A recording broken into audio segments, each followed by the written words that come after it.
Peraturan kepolisian, hukum dilangkai, presiden dilecehkan, negara tidak punya wibawa. Putusan Mahkamah Konstitusi nomor 114 PUU strip 23 25 sejatinya sudah menutup rapat perdebatan soal boleh tidaknya anggota polisi aktif menduduki jabatan di luar kepolisian. Putusan itu tegas, final dan mengikat. Polisi aktif dilarang merangkap jabatan sipil. Mereka hanya dapat menduduki jabatan di luar Polri setelah mengundurkan diri atau pensiun.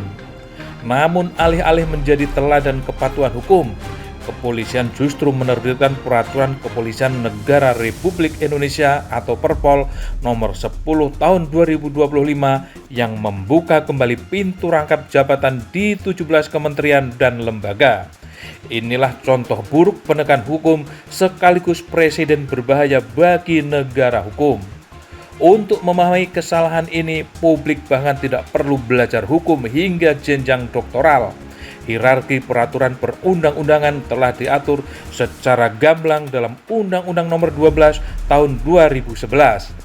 Peraturan internal lembaga negara termasuk Perpol jelas berada jauh di bawah undang-undang, apalagi putusan MK yang bersifat final and binding. Dalam teori Hans Kelsen tentang Stundenbandestreks atau hierarki normal, norma yang lebih rendah tidak boleh bertentangan dengan norma yang lebih tinggi. Ketika hal itu terjadi, yang lahir bukan kepastian hukum, melainkan kekacauan normatif. Sikap Polri yang bergeming terhadap putusan Mahkamah Konstitusi mengingatkan kita pada peringatan klasik Montesquieu, tidak ada tirani yang lebih kejam daripada tirani yang dijalankan di bawah naungan hukum. Perpol nomor 10 tahun 2025 betapapun diklaim sebagai hasil konsultasi panjang tetap tidak dapat membenarkan pelanggaran terhadap undang-undang dan putusan pengadilan konstitusi. Kritik mantan Ketua MK Mahfud MD bahwa Perpol tersebut melanggar Undang-Undang Nomor 2 Tahun 2002 tentang Polri dan Undang-Undang ASN bukanlah opini politis, melainkan argumentasi yuridis yang sangat kokoh. Undang-Undang Polri secara eksplisit menyatakan anggota Polri hanya dapat menduduki jabatan sipil setelah berhenti atau pensiun. Berbeda dengan Undang-Undang TNI yang secara limitatif menyebut jabatan tertentu, Undang-Undang Polri tidak pernah memberikan ruang serupa. Maka seperti ditegaskan Mahfud MD, jika pengaturan itu memang dianggap perlu, jalurnya adalah revisi undang-undang, bukan rekayasa melalui Perpol. Lebih jauh, Guru Besar IPDN Joherman Shah Johan dengan tepat menyebut praktek ini melukai sistem merit birokrasi.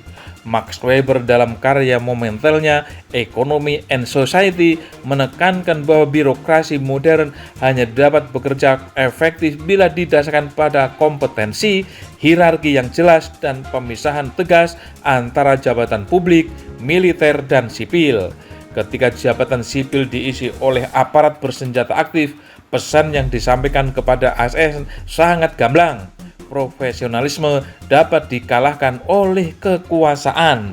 Demotivasi birokrasi pun menjadi keniscayaan. Masalah ini bukan berdiri sendiri. Gugatan terhadap Undang-Undang TNI terkait penempatan prajurit aktif di lembaga sipil, rangkap jabatan wakil menteri sebagai komisaris BUMN, hingga perkara pasal 27B Undang-Undang BUMN yang kini diuji di Mahkamah Konstitusi, semuanya memperlihatkan pola yang sama, bahwa kekuasaan eksekutif cenderung mengabaikan batas-batas hukum. Padahal TAP MPR nomor 7 MPR 2000 secara tegas telah mengamanatkan supremasi sipil dan profesionalisme TNI Polri dalam negara demokratis. Ucapan Hakim Konstitusi Eni Nurbaningsih bahwa pertimbangan hukum MK tidak dapat dipisahkan dari amar putusan seolah hanya menjadi arsip sunyi.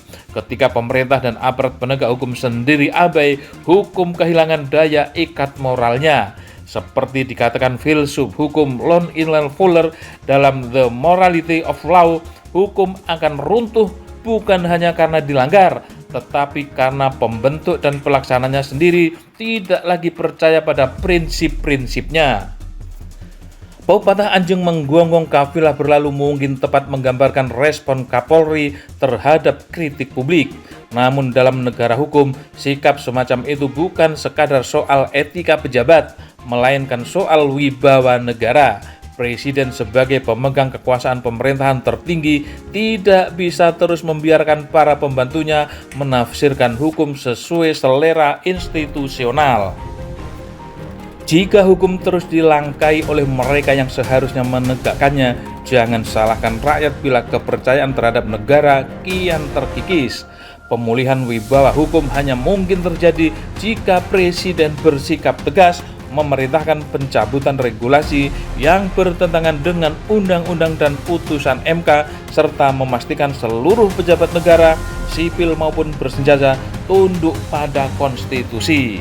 Tanpa itu, supremasi hukum hanya akan menjadi slogan kosong, sementara negara hukum perlahan berubah menjadi negara kekuasaan.